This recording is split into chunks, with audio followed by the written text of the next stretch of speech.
Senator Ruchti, how are you? Doing good. Doing Did good. I get Ruchti? You Ruchti. did. Yeah, that's it. You got it. You nailed it. I appreciate Say you. it 5 times. Yeah, I got this. I'm not saying it fast though. Listen, you're very passionate about vouchers. Very passionate. Very passionate. You're not in the Senate Ed Committee, which is totally fine. You are a senator. Talk to me about this. This is one of the things that a lot of people have been talking about. I just had a conversation with Chris Cargill from the Mountain State Policy Center. I cannot flush out the right answer here, because the bottom line is I, as a education consumer, have had problems with the public school system. The one I previously came from, I had pulled my kids out of, and they were going to private Catholic school. When I moved here, all of my kids started in the neighborhood public school, which I'm very happy with. And now some are at a charter school provided by the state. Thank you very much. Right. Well, provided by me, I guess, because I'm the taxpayer. But right. The state has a charter school system that I like, at least the one my kids go to. And I have some there and then some still in the neighborhood public school. So in both states, I have found that my just neighborhood public school was not perfectly serving every member of my family. Right. And that's important to understand. Like, I see that there are some issues here. How do we solve this? And do you see vouchers as a piece of this solution or not? Yeah. So I am unequivocally 100% against vouchers. Let me start with that. And the reason is this, because we already have the solutions. I'm a big believer in choice in public education. My kids went to a charter school. They went to a charter school because my wife and I talked about what was going to be best for them. My wife is a professional educator, teaches at Idaho State University, taught in public schools before that. And she found a charter school that just spoke to her and to what she thought would help our kids. So that's where they went. And we loved it. We were involved in the school. We felt like it was responsive to our needs. And it was paid for by public taxpayer dollars. Right. It worked. Some people don't like that sort of charter school. They like sending their kids to their local neighborhood school, or they may find a different charter school, or they might want to take advantage of our open borders policies that we have in the state of Idaho. If you don't like your local school, but maybe there's one across town that you want your kids to attend, you can do that. Could I stop you right there for a second?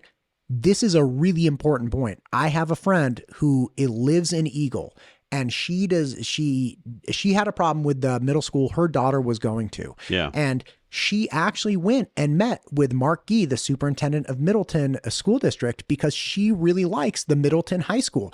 And she is going to be able to send her daughter to Middleton High School when it comes to that point without moving. Now, it appears that she may want to move, but you can send your kid, as long as the school has seats, you can send your kid open border style to a different district, a different school, no questions asked. We have made extraordinary efforts to make sure that parents have options that fit the needs of their kids. And I think that's extremely important.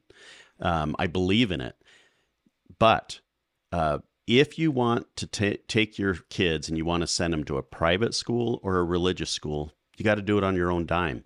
The state has made extraordinary efforts to make sure you have all kinds of options. Some parents just aren't satisfied with those options, and I'm not saying they're wrong for that. If it's not working for their kid, you want what's best for your kid. But if you're going to send them to a private school or a religious school or homeschool them, it's on your dime. Why is that? Because we expect no oversight. We're not going to question their curriculum. We're not going to question their methods. We're not going to even look into who teaches, whether they have a criminal background check. We don't do that with private schools, religious schools, or homeschools. That's up to them. No oversight. But if your child is going to attend a public school, you have the confidence to know background checks been done on teachers. They have the degrees necessary to teach in that particular area. We're measuring success. We know what it is we're measuring. We're going to try to measure success for every child. And they're going to be taken care of and safe while they're in that school. Okay, so it sounds like you're saying that, hey, look, there are a lot of options. Say I have a high schooler right now, which I do not. And you're like, look, Matt, if you don't like the high school your kid's in, right, the neighborhood high school, right, perhaps there's a charter school that's provided by the state. If there is no charter school or you don't like the charter school, you can take your high schooler and you can pick any high school in the area, right, that you feel like driving to, and you can send them to that school. So let's say there are 2 other high schools in the area and a charter school. So I theoretically have 4 options for my imaginary high schooler. And online options that are also paid for by public dollars. Okay, so I have online options. I have 4 physical in-person options. All of this is provided from the state. And if you have a family that's saying, hey, I still don't like any of those options, I don't feel like these 4 or 5, however many schools reflect my educational needs or reflect my values, you have the option to go somewhere else. But that's where the state says, hey, look, man, I provided you 5 options. And if you want a 6th, you can have a 6th. But the problem with the 6th option at this point is that because you're asking for taxpayer dollars and we don't know what's going on there, we just can't provide you that 6th. We can't do it. And that's the other reason I'm passionate. This is going to sound odd, but I'm passionate about it in part because I just believe that taxpayer money needs to be handled carefully. If we're going to make people, and we make people under threat of going to jail, pay their taxes, then the least the state can do is to make sure that there's oversight in how that money is spent. If you go to other states that have gone down this voucher route, Arizona, Indiana, Wisconsin, Florida, and the list goes on, Utah joined the ranks, you will see not only do those voucher budgets balloon, there's no oversight in how those monies are spent. Arizona, by the way, they started out at about a $50 million program, and it's now creeping up to $1 billion program. There's no oversight in how those monies are spent. You get pop-up schools that just, show up and because all you need is a marketing degree, maybe a business degree. You just need to figure out how to get parents to bring you the money. So you run into that problem, and then you have wasteful spending. I mean, you have in Arizona, there was they drained $300,000-$400,000. One family did by just making up ghost children and took the money and ran. People are using it to pay for trips to, theme parks and all kinds of, equipment they can use to go play, at the lake.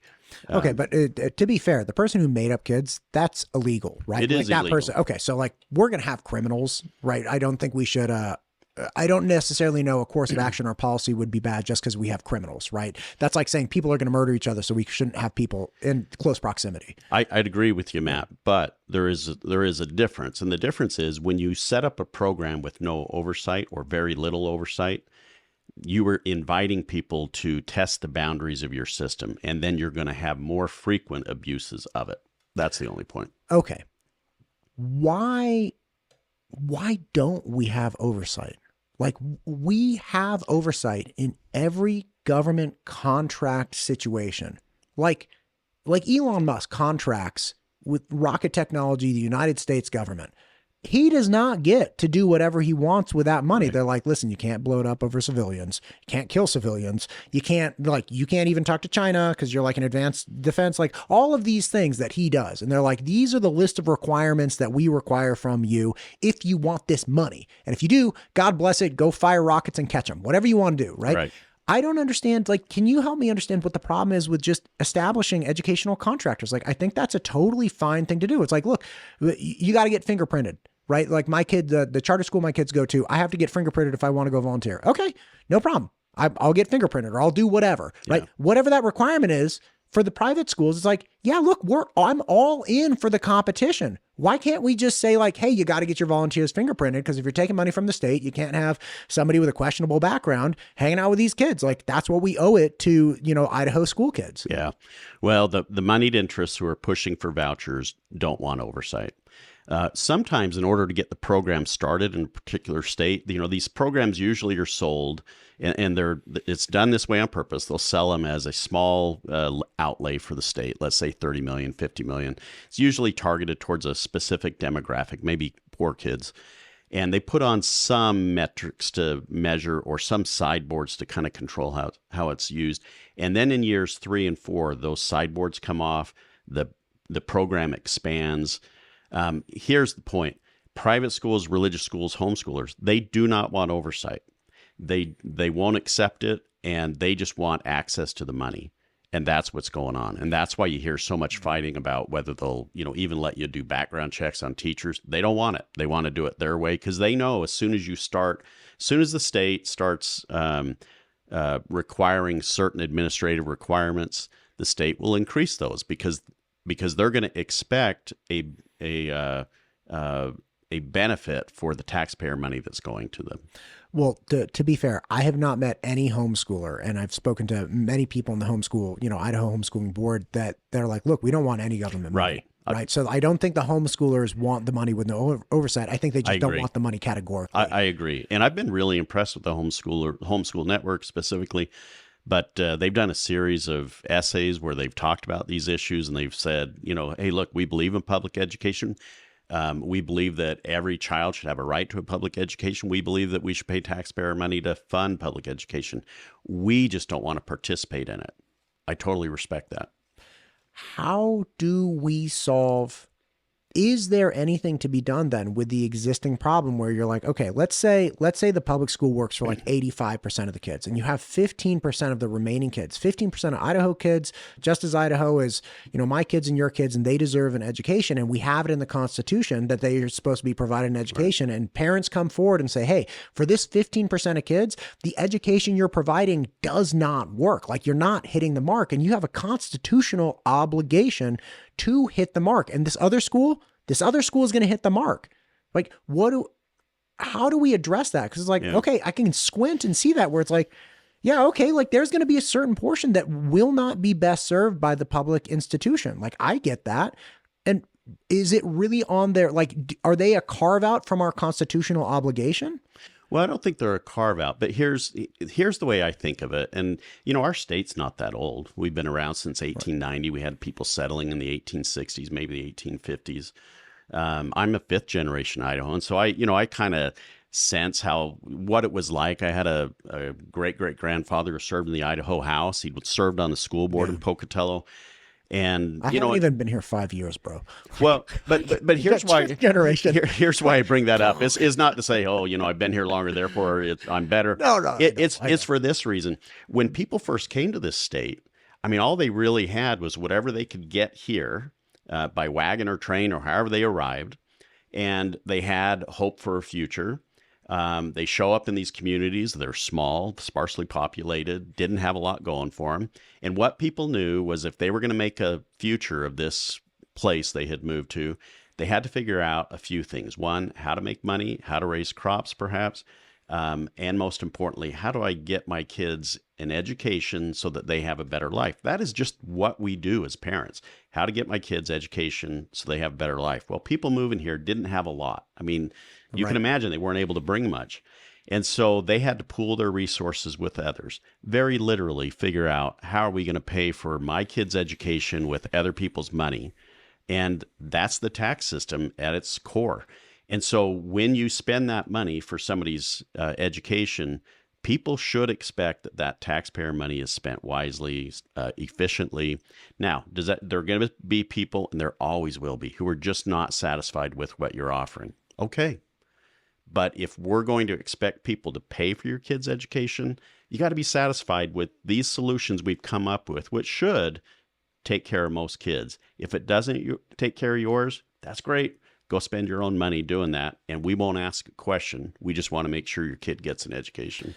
I still feel like there's this beautiful solution where it's like, okay, for the last 15% of kids, yeah, you can have this money, but you only get to spend it on people that are doing this thing, and they can do it however. Like, if you want to learn algebra while you're snorkeling underwater, and like it's an underwater classroom, like, I don't care. Like, are you getting the algebra, right? Like, I feel like that's the great compromise, which is like, look, I'm in.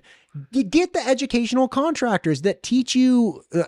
I saw this movie years ago. I think it was a fictitious film. I can't remember. It could have been historical fiction, but it was all about essentially a high school that was delivered while at sea. So these young men were learning how, they were actually taking philosophy courses and math courses, but they were also deckhands on this, sailing ship. They all died in the end. There was a big storm. It was terrible. It's terrible. But I want to see that movie. I always thought that was a really cool thing. It was like, dude, you could be in class for like 4 hours a day and then also sailing the world. Like, that's crazy. It's like, I like that. We're landlocked here, so that's not a good option here, but like, I like that too. But like, carve it out however you want, deliver the required stuff however you want. Just make sure you're delivering that stuff, and then I'm good with all of it. But that's the oversight piece. And I've had these conversations with and listened to presentations from those who want vouchers. They want all of the money. They just don't want all of the expectations, metrics, and oversight that come with the expenditure of taxpayer money. They just don't want it, and they won't accept it.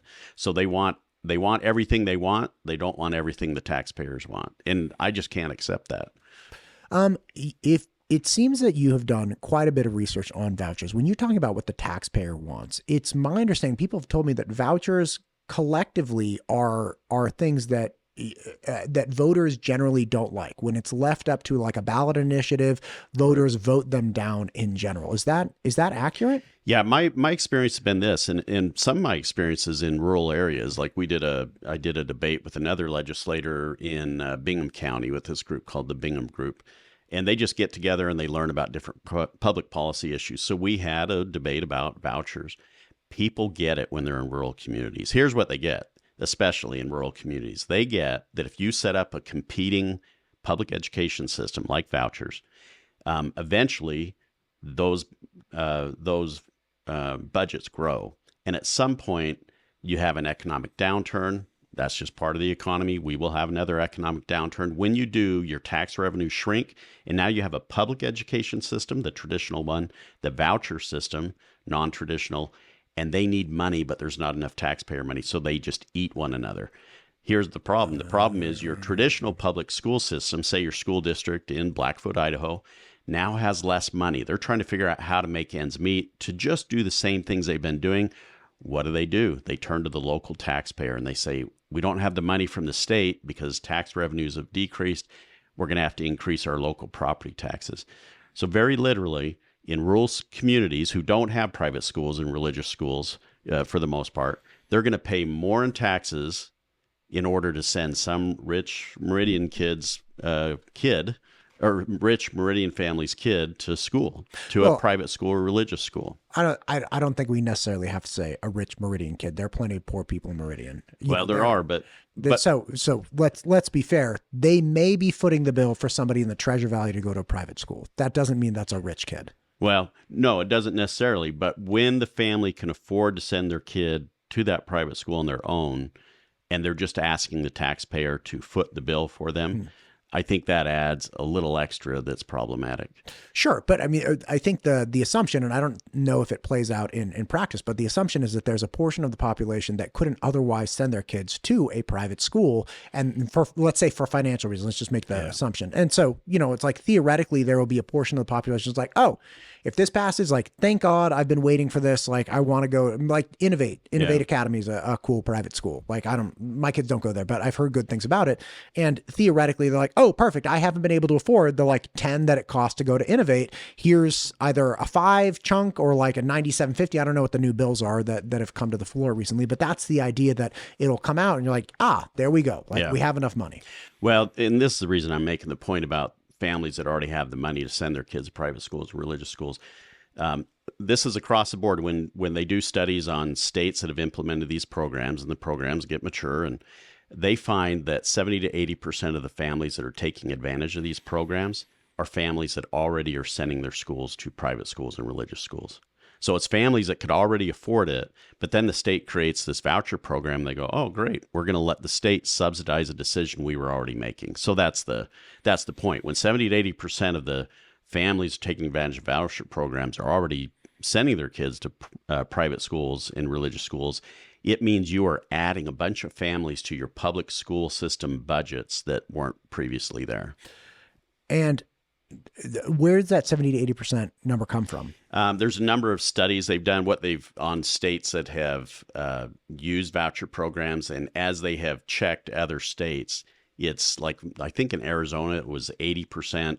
And so they did studies in other states just see if they'd find similar findings. And they say, yeah, it's maybe not 80%, but somewhere between 70 and 80. It's a significant number. Gotcha. So this is what we can see from other states who have initiated this program. Yeah. It's not like we're just guessing 70, 80%. Right. And I'm not suggesting it's every state because I don't know if they've done a study in every state, but in the states that they've looked at, And I'm trying to remember. I think where I read it most recently was well, anyway, some articles I've been reading, and then Josh Cowan wrote a book called Privateers, and it's all about the history of the voucher movement in the United States. And he may have mentioned it, but I'm not sure. Let me ask you something.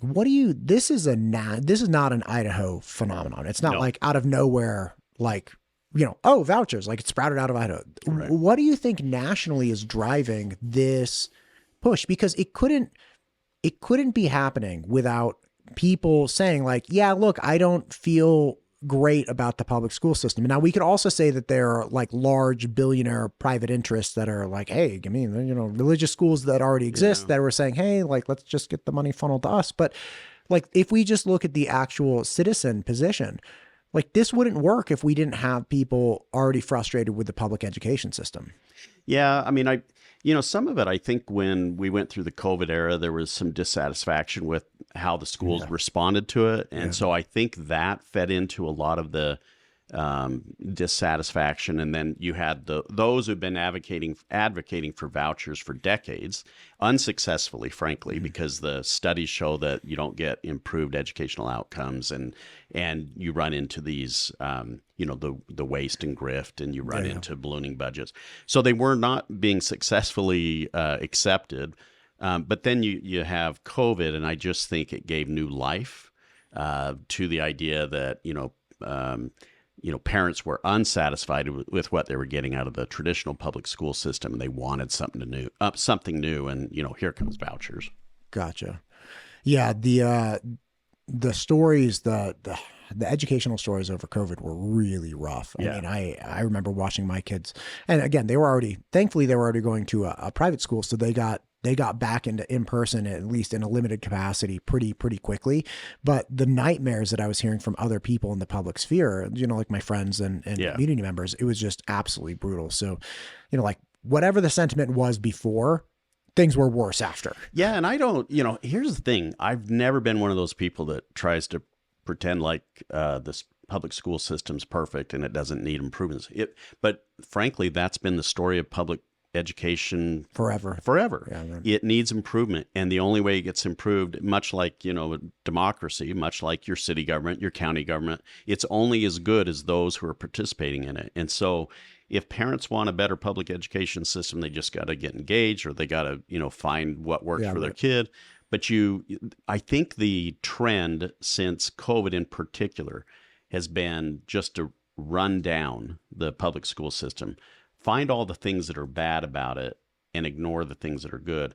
One of the things that you hear or you see in polling that's been done by Boise State University, they do a public policy polling every year, and it shows that people are really satisfied with their local schools. When you ask them about schools generally, public schools generally in Idaho, their approval ratings go down. But when they're talking about their local school, they really like it.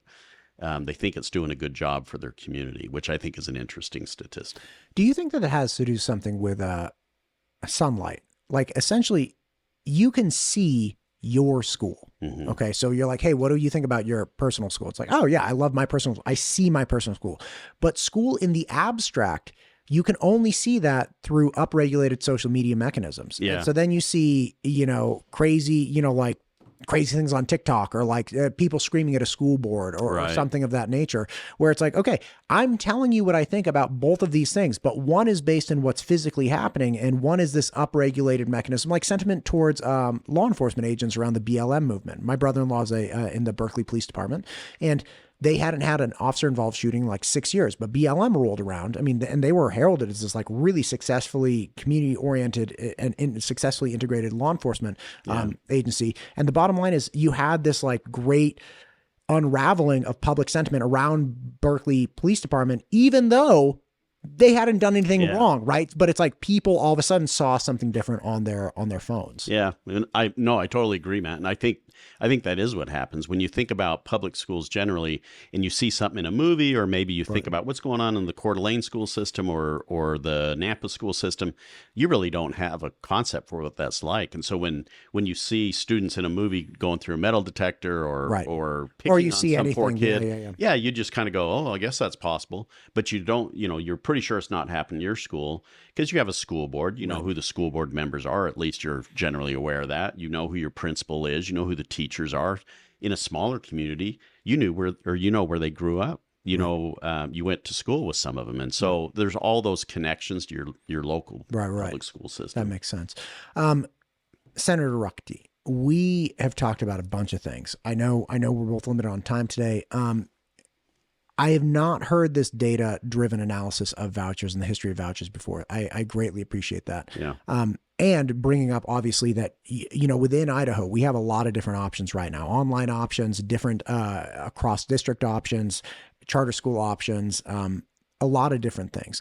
Is there anything you would like to say here at the end? And I would love to have you back on, but again, I know it's a working day for you here. Appreciate it, Matt.